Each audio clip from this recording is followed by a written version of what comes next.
सुमित्राय नमः। ॐ रवये नमः। ॐ सूर्याय नमः।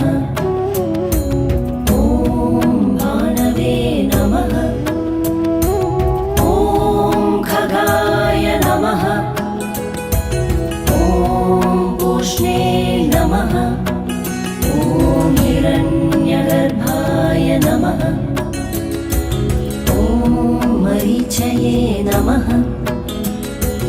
ॐ आदित्याय नमः।